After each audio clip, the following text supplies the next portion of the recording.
उसकी माँ उसे जन्म देते ही चल बसी और उसके पिता ही उसे पालने के एकमात्र सहारा थे। जब राजू 8 साल का था तो उसके पिता किसी काम से जंगल गए और फिर कभी लौटकर नहीं आए। उसके बाद राजू पूरी तरह अकेला हो गया। राजू गांव की एक टूटी फूटी झोपड़ी में रहता था। उसके घर के पास ही गांव का सरपंच और उसकी पत्नी रहते थे। उनकी अपनी कोई संतान नहीं थी, इसलिए राजू के माता पिता के गुजर जाने के बाद उन्होंने ही राजू को पाला। ये लो राजू बेटा, ये खाना खा लो और अगर कम पड़े तो मुझसे आकर ले लेना। अरे मौसी, मैं कब तक आपके ऊपर बोझ बनकर बैठा रहूंगा? अब तो मुझे शर्म आती है।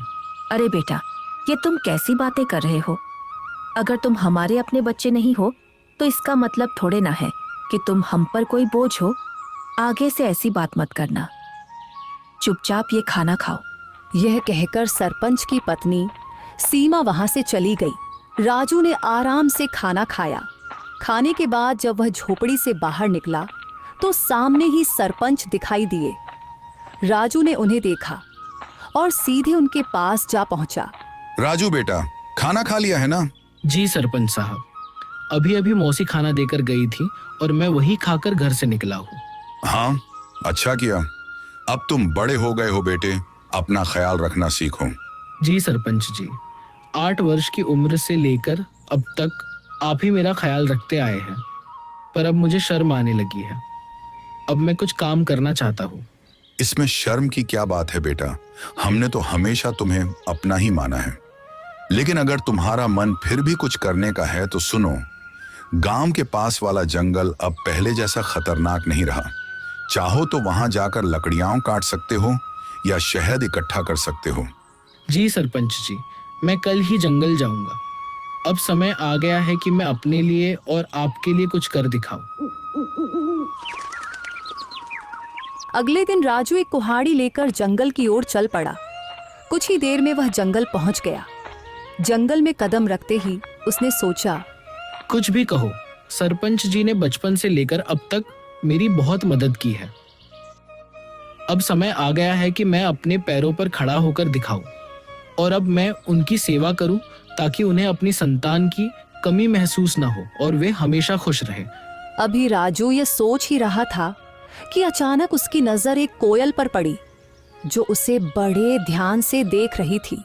अरे, यह कोयल मुझे इतनी गौर से क्यों देख रही है? इसका आकार तो बाकी कोयलों से बड़ा है और देखने में भी यह कुछ डरावनी लग रही है। राजू ने अभी इतना ही कहा था कि तभी कोयल उड़ती हुई उसके पास आ गई और इंसानी आवाज में बोली, मैं तुम्हें भली भांति पहचानती हूँ। तुम्हारा नाम राजू है और तुम मोहन के बेटे हो। कोयल को बोलते हुए देखकर राजू बहुत डर गया और बोला, ये कैसे मुमकिन है? तुम तो कोयल हो, फिर इंसानी आवाज में कैसे बात कर रही हो? शायद ये मेरी आंखों का धोखा है। भला कोई कोयल इंसानों की तरह बोल सकती है? नहीं, यह तुम्हारी आंखों का धोखा नहीं है। मैं सचमुच बोलने वाली कोयल हूँ। असल में मैं भी कभी इंसान थी, लेकिन एक तांत्रिक ने मुझ पर श्राप दे दिया और मैं कोयल की शक्ल में बदल गई। मैं तुम्हारे पिता के रहस्यों के बारे में सब कुछ जानती हूँ। वे कुछ समय पहले जंगल गए थे और फिर कभी वापस नहीं आए। अरे, न जाने कौन हो तुम। मैं ऐसे कैसे तुम्हारी बात पर विश्वास करूं? कभी सोचा है तुमने? तुम पिछले कई वर्षों से बिना पिता के रह रहे हो, लेकिन गांव में कोई भी तुम्हारे पिता के बारे में बात नहीं करता। तुम्हारी कोई मदद नहीं करता सिवाय तुम्हारे गांव के सरपंच के। लेकिन मैं तुम्हारे पिता के बारे में सब कुछ बता सकती हूँ। तुम्हारे पिता अभी जिंदा हैं और मुझे यह भी पता है कि वे कहाँ हैं। अच्छा तो बताओ, मेरे पिता कहाँ हैं? मैं उनसे मिलना चाहता हूँ। मैं तुम्हें जरूर बताऊंगी, मगर उससे पहले तुम्हें मुझे इस श्राप से मुक्त कराना होगा। राजू को न जाने क्यों उस कोयल से डर महसूस होने लगा। अरे, मुझे तो लगता है कि यह कोई राक्षस है जो मुझे अपने जाल में फंसा रहा है। इससे पहले कि यह मुझे नुकसान पहुंचाए, मुझे यहाँ से भागना होगा। यह सोचते ही राजू तेजी से गांव की ओर दौड़ पड़ा और कुछ ही पलों में अपने घर पहुंच गया। घर पहुंचकर राजू हांफते हुए बोला, अरे बाप रे, ये जंगल तो बहुत खतरनाक है। यहाँ तो जानवर भी इंसानों की तरह बातें करते हैं। मुझे तो लगता है कि वह जरूर कोई राक्षस था। मैं अब कभी उस जंगल में नहीं जाऊंगा। अभी राजू ये सोच ही रहा था कि उसी समय सरपंच की पत्नी उसके लिए खाना लेकर आ गई और राजू को घबराया हुआ देखकर वह बोली, अरे राजू बेटा, ये घबराए हुए क्यों हो? और तुम्हें पसीना भी आ रहा है। सब खैरियत तो है ना? कुछ नहीं मौसी, बस थोड़ा सा सिर दर्द हो रहा था। अरे बेटा, अगर तबीयत ठीक नहीं है तो काम मत करो। लो, पहले ये खाना खा लो और थोड़ा आराम कर लो। राजू ने मौसी से सर दर्द का बहाना बनाकर सच्चाई छिपा ली। मौसी ने ज्यादा सवाल नहीं किए, बस खाना उसके हाथ में दिया और धीरे से कमरे से बाहर चली गई। राजू ने खाना खाया और सो गया। अगली सुबह जब राजू नींद से जागा तो उसके मन का डर समाप्त हो चुका था। वह अपने आप से बोला, अरे शायद मैं कल उस कोयल को बातें करते देखकर कुछ ज्यादा ही डर गया था, लेकिन अगर सोचूं तो उसकी बातों में सच्चाई नजर आती है। वह कोयल मेरे पिताजी के बारे में जरूर कुछ जानती है और यह भी सच है कि गांव में कोई मेरे पिताजी के बारे में बात नहीं करता। जब भी मैंने सरपंच जी से अपने पिताजी के बारे में पूछा, उन्होंने हमेशा बात टाल दी। बस इतना ही कहा कि मेरी माँ जन्म देते ही चल बसी और मेरे पिताजी कई साल पहले जंगल गए थे, जो फिर कभी वापस नहीं आए।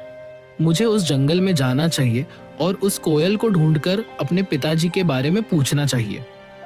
यह कहकर राजू जंगल की ओर चल पड़ा और कुछ ही देर में वह जंगल के उसी स्थान पर जा पहुंचा जहां कल उसे वह कोयल मिली थी। वह कोयल वहां पहले से ही मौजूद थी और राजू को देखकर उड़ती हुई सीधा उसके पास आ गई।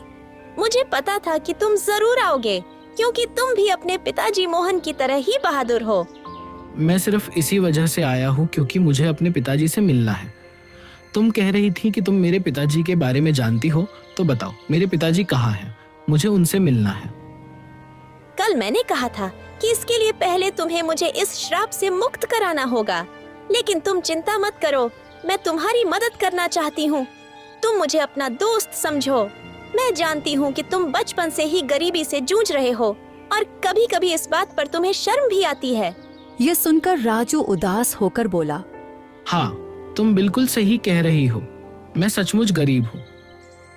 बचपन से ही सरपंच जी और उनकी पत्नी ने मुझे पाला है, लेकिन अब हर वक्त उन पर बोझ बनकर रहना मुझे अच्छा नहीं लगता।